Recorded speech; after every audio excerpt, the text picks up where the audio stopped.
भी रिसेंटली तुर्की और सीरिया में ज़लज़ला आया है, जिसकी वजह से कई लोग जो है अपनी ज़िंदगी की बाजी हार गए। काफ़ी सारा जानी और माली नुकसान हुआ है। काफ़ी कंट्रीज़ ने हेल्प की है, लेकिन सबसे आगे जो नाम है वो इंडिया का है।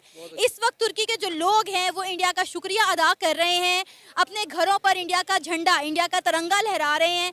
क्या कहेंगे आप? बड़ी अच्छी बात है जी। देखें, जो मुश्किल में काम आता है उसको मानना भी चाहिए, तस्लीम करना चाहिए। हमने भी मदद की है, लेकिन 10 अरब डॉलर बस, मतलब इतनी ज़्यादा मदद कर दी है। तुर्की का 4 साल का कर्जा भी उतर जाएगा साथ साथ। लेकिन समहाउ हम देखें, अगर तो ऐसी बात नहीं है। हमारे जो हालात हैं हर बंदे के सामने है। हमारे हुक्मरानों ने जो है हमारे मुल्क का जो हाल किया हुआ है, ये बिल्कुल तुर्की में जलजले आए हैं लेकिन हमारे इधर हुक्मरान आए हैं।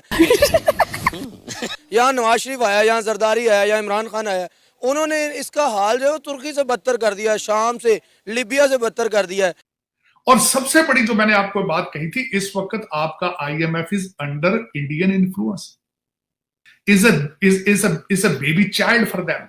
और उन्होंने उनको बाबर करा दिया है वॉशिंगटन DC कि we are the only saviour for you, we are the only one can stand against China. तो वो उनकी हर बात सुनते हैं। और IMF जो है वो अमेरिका का बच्चा है। सबसे ज्यादा फंडिंग IMF को अमेरिका देता है। इस वक्त वो सारी डिक्टेशन भारतीय लाबी से लेते हैं। मजा आया। गुजारा बड़ी मुश्किलों से हो रहा है। हर घर में लड़ाई झगड़े चल रहे हैं। ये इनको क्या पता, शहबाज शरीफ, नवाज शरीफ, इमरान खान, ये अपने घर देख रहे हैं, आपस में लड़ रहे हैं एक दूसरे को। लेकिन अवाम पीस रही है बीच में। बच्चों की फीसें कहाँ चले गई हैं, घी कहाँ जा रहा है, आटा कहाँ जा रहा है, बिजली का बिल बढ़ा दिया इन्होंने, 7 रुपए यूनिट कर दिया, पेट्रोल महंगा आ गया। और लोग बदवाएं भी नहीं देंगे, हाय बदवाएं नहीं करें तो वो क्या करेंगे। सब एक जैसे हैं। ये अवाम का नहीं सोचेंगे कि अवाम कैसे लड़ रही है, घरों में लड़ाई झगड़े हो रहे हैं, थाने भरे भरे में। अच्छा है मैं अंधा हूँ। औरतें कचहरियों में धक्के खा रही हैं, क्या महंगाई की खातिर। और इनको अपने घर की पड़ी हुई है, अपने महलों की पड़ी हुई है, अपने बच्चों की पड़ी हुई है। हमारे बच्चे अमेरिका चले जाएं, फलानी जगह सुकून से बैठे हुए। अवाम का नहीं सोचना। तो इंडिया की किस्मत अच्छी है कि वहाँ के नौजवान पढ़ रहे हैं, वहाँ के हुक्मरान जो हैं उनके साथ ज़्यादा सिंसियर हैं। वहाँ के जनरल जो हैं फैसले नहीं करते, करप्शन वालों को करप्ट समझते हैं। हमारे इधर तो जनरल बाजवा साहब ने करप्शन को करप्शन समझा ही नहीं कभी। अब आप मुझे बताएं कि तुर्की एक इस्लामिक कंट्री, वहाँ के लोग अपने घरों की छतों पर इंडिया का झंडा लहरा रहे हैं, और ये आज ऐसा पहली दफा देखने को नहीं मिला। आपको याद होगा जब यूक्रेन और रशिया के दरमियान वॉर थी, तो यूक्रेन में फंसे हुए मुसलमान स्टूडेंट ने वहाँ से निकलने के लिए इंडिया का फ्लैग यूज किया था। और ये खबर बहुत ज्यादा वायरल हुई थी कि पाकिस्तानी स्टूडेंट जो है वो इंडिया का झंडा इस्तेमाल करते हुए अपनी जानें वहाँ से बचा कर निकले। यानी आप सोच सकते हैं कि इंडिया के झंडे की, इंडिया के पासपोर्ट की कितनी वैल्यू है। ये वैल्यूज ऐसी क्रिएट होती है ना, वैल्यूज तब क्रिएट होती हैं जब आप काम करते हैं, जब आप अपनी इकोनॉमी को बेहतर करते हैं। ना सिर्फ आप इधर आके खोखले नारे लगाते हैं और लोगों को ढकोसले देते हैं, ऐसे नहीं। उन्होंने अपनी वैल्यूज क्रिएट की हैं। उनकी जो इंडस्ट्री है वो इस वक्त दुनिया की, इंडिया जो है चौथी बड़ी मीशत है। वो कैसे बनी है? वो इसी तरह से बनी है क्योंकि उन्होंने काम किया। उन्होंने ये नहीं किया कि इल्ज़ाम लगाए एक दूसरे पे।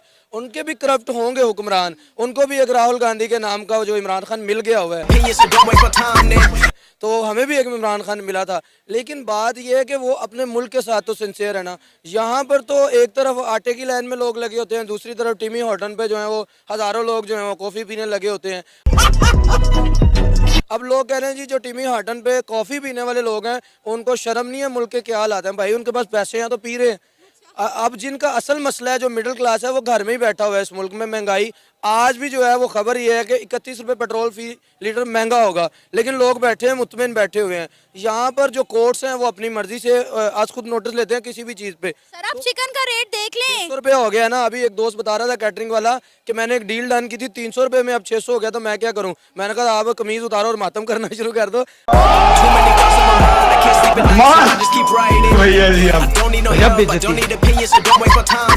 और क्या होगा, या तो डील पकड़ो या तो फिर डिफॉल्टर हो जाओ। तो ये महंगाई इंडिया में क्यों नहीं होती है? महंगाई का जो तूफान है हमेशा पाकिस्तान में ही क्यों देखा जाता है? हालांकि दोनों जरखेज मुल्क हैं, इंडिया और पाकिस्तान का खिता भी ऑलमोस्ट एक जैसा है, लेकिन उनके वहाँ पर आप देखें चीजों के क्या रेट और यहाँ पर जमीन आसमान का फर्क है। देखें वहाँ के लोग जो हैं अपने मुल्क के साथ सिंसियर हैं। वहाँ के जो हुक्मरान हैं वो मुल्क के साथ जो है ना वो इतनी ज़्यादा गद्दारी नहीं करते जैसे हमारे लोग करते हैं। हमारे यहाँ यान अली मॉडल जो थी वो सारे पैसे बाहर लेके जाती थी, मनी लॉन्ड्रिंग एक मरतबा नहीं। यहाँ पर हमारे हुक्मरानों ने क्या किया, मकसूद चपड़ासी, अनवर फलूदे वाला और ऐसे लोगों के नाम के अकाउंट्स बना के रकमें रखी हुई हैं। हमारे हुक्मरान जो उनके सारे पैसे स्विस बैंकों में पड़े हुए हैं, हमारे पास डॉलर्स है नहीं। हमारे इधर अगर कोई यूट्यूब पे कमाता है तो उसको भी एलिगेशंस लगा देते हैं, ये नहीं समझते कि यूट्यूब से जो कमा रहा है वो रेवेन्यू जनरेट कर रहा है, वो पैसे बाहर से ला रहा है। हमारे यहाँ पे जो 31 अरब डॉलर भेजते हैं जो बाहर से ओवरसीज, हमने उन्हें हक ही नहीं दिया हुआ वोट डालने का। अगर पाकिस्तान के सियासतदानों को ये समझ नहीं आ रहा कि हमने इस मुल्क को कैसे लेकर चलना है, 75 साल हो गए हमें आजाद हुए, भाई थोड़ा अरसा नहीं होता। 75 सालों में आप देखें कि कौन सा सियासतदान आया है, किसने मुल्क के लिए क्या किया, किसी एक सियासतदान का मुझे आप नाम बता दें।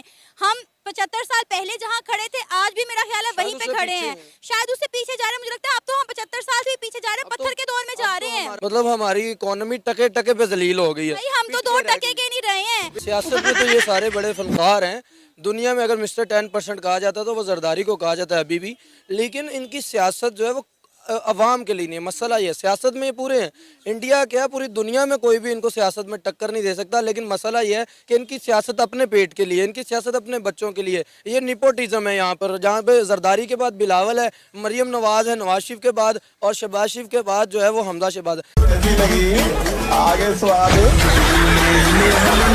झुकाता हूँ आपके आगे, और ये मसले मेरे हल के नहीं हैं। मैं थक गया हूँ, आप इस पर अपनी कोई स्टेटमेंट दें, आप इसको रिजॉल्व करें, आप व्लादिमीर पुतिन को समझाएं। यूएस सुपर पावर जो कि अभी तक सैंक्शंस लगाते थे, फैसले करते थे, मुल्कों को देखते थे, आज वो नरेंद्र मोदी के आगे एक अपील कर रहे हैं। जलवा है हमारा। क्या आपको लगता है जो मोदी है वो इतना नरम दिल है? एक्चुअली मोदी लगता तो नहीं था, बट है। उसने अभी जो ये मैंने उनका इंटरव्यू देखा भी था, तो मुझे बहुत ही ज़्यादा खुशी हुई कि यार एक लीडर है। यानी कि मैं ये नहीं कहता कि वो हिंदू है या वो मुस्लिम है, नो डाउट, लेकिन लीडर जो होता है वो अपने मुल्क के बारे में सोचता है। क्या बात, क्या बात, क्या बात। जब हम बातें नरेंद्र मोदी को करते हैं, वो चाय बेचने वाला हम उसे कहते थे, लेकिन चाय बेचने वाले ने मुल्क को जो है अपने वो दुनिया की चौथी बड़ी इकोनॉमी बना दी, एक चाय बेचने वाले ने। क्यों हिला डाला। और यहाँ पर ऑक्सफोर्ड यूनिवर्सिटी, हार्वर्ड यूनिवर्सिटी और वो जिनका मुझे पता नहीं कितने बड़े बड़े नाम है यूनिवर्सिटीज़ के, वहाँ से पढ़कर आने वालों ने मुल्क को जो है वो सबको जो है चाय पीने के काबिल नहीं छोड़ा हुआ। गजब बेइज्जती है। मैं यकीन ही नहीं कर पा रहा, बिलीव करें, मैंने इसको जब देखा ना, मैं तो सोच नहीं रहा था ये हिंदू लीडर जो है, ठीक है, एक हिंदुओं का लीडर है, ठीक है, ये मुसलमानों के लिए इतनी मोहब्बत रखता है, इतनी कदर करता है, और वो उनके लिए रो भी रहा है। देखें ज़रा, ये बहुत ही अच्छी चीज़ है, ठीक है, एक अच्छा इम्पैक्ट गया है। तो मैं इसके बारे में सोच नहीं सकता था, ना मैं कभी सोच सकता था मोदी इस तरह रोएगा।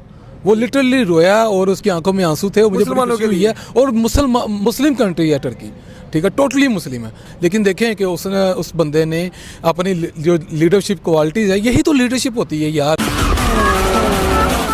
तेरा बाप